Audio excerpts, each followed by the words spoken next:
Assalamualaikum warahmatullahi wabarakatuh.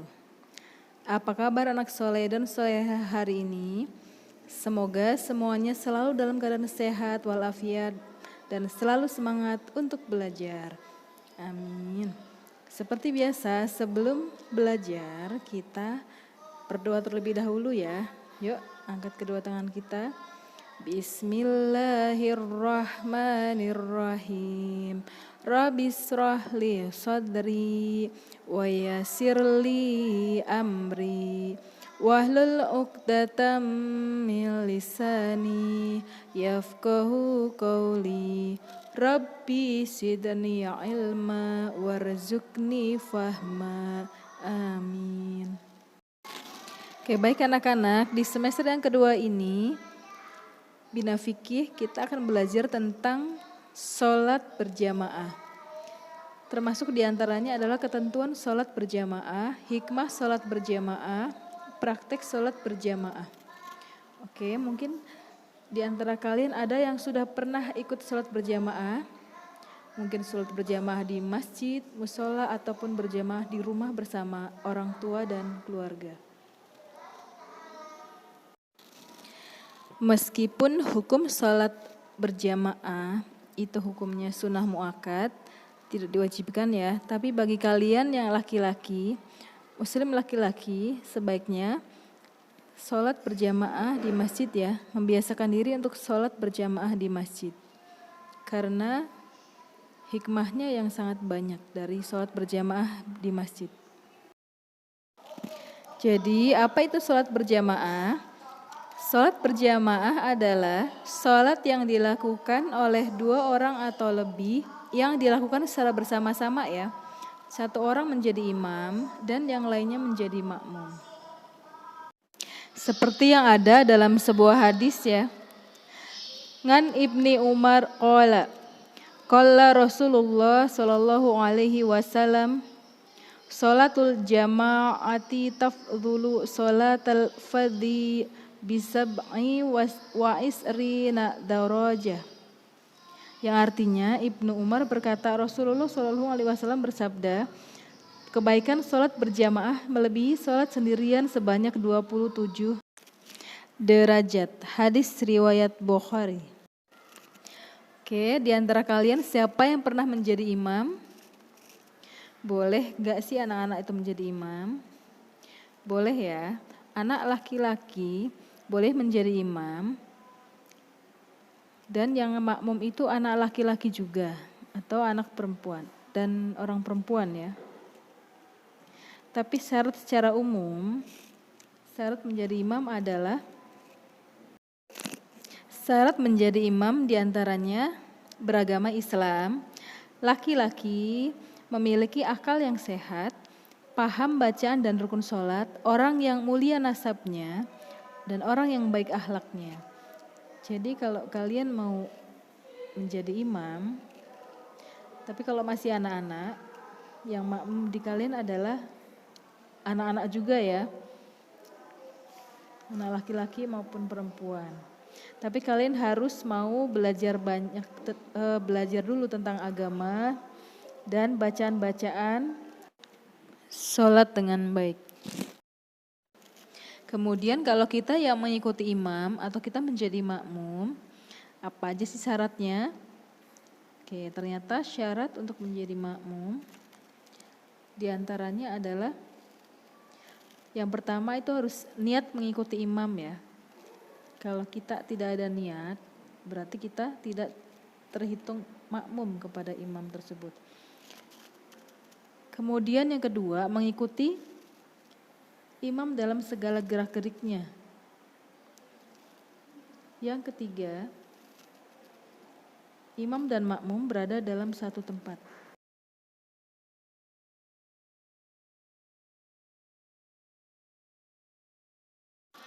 Yang keempat, laki-laki tidak boleh mengikuti imam perempuan.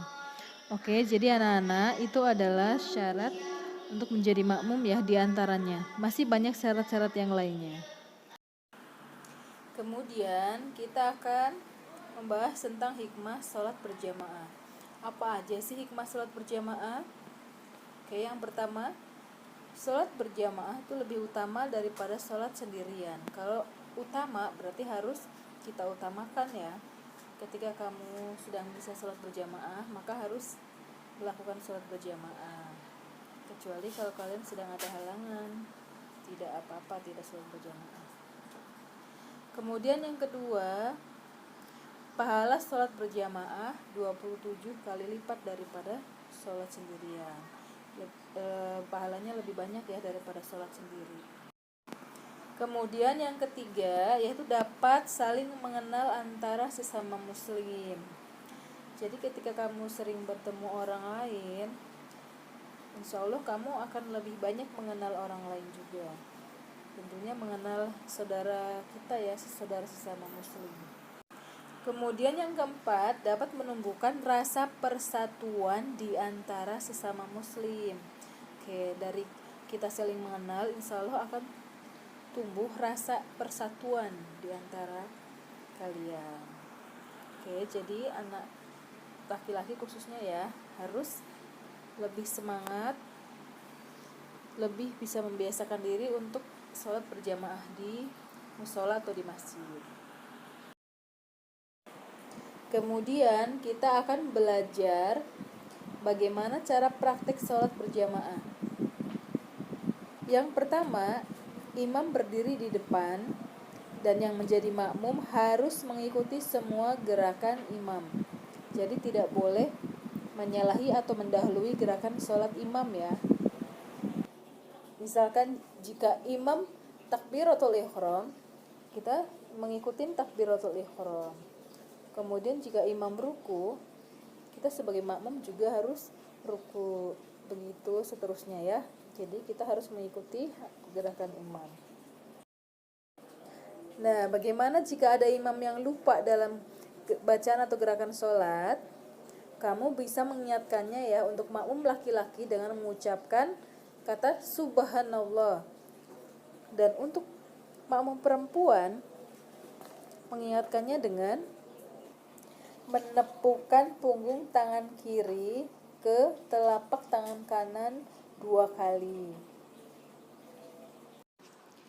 Kemudian, saf atau barisan dalam sholat baiknya diisi oleh barisan yang pertama itu laki-laki dewasa, kemudian remaja, dan barisan anak-anak.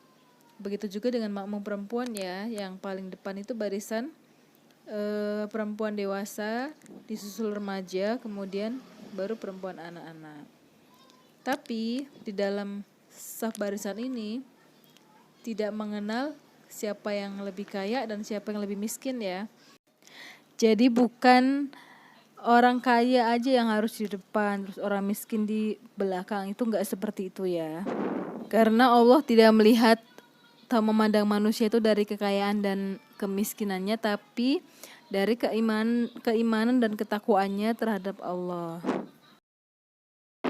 Kemudian kita akan membahas tentang makmum masbuk. Apa itu makmum masbuk? Makmum masbuk adalah makmum yang datang terlambat untuk sholat berjamaah.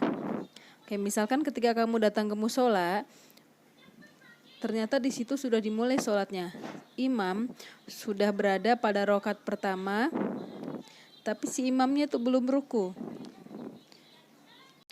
Maka hendaknya kamu membaca surat Al-Fatihah ya. Kemudian selanjutnya mengikuti gerakan imam. Jadi kamu tetap dihitung mengikuti rakaat yang pertama. Kemudian jika kamu datang ke musola atau ke masjid, posisi imam sedang ruku, maka kamu harus mengikuti gerakan imam ya, mengikuti ruku. Maka kamu tetap dihitung, tetap dapat 1 rakaat meskipun tidak sempat membaca surat Al-Fatihah, karena sudah ditanggung oleh imam. Namun apabila kalian tidak kebagian ruku, maka kalian harus tetap mengikuti gerakan imam. Tetapi harus menambah rakaatnya ya nanti.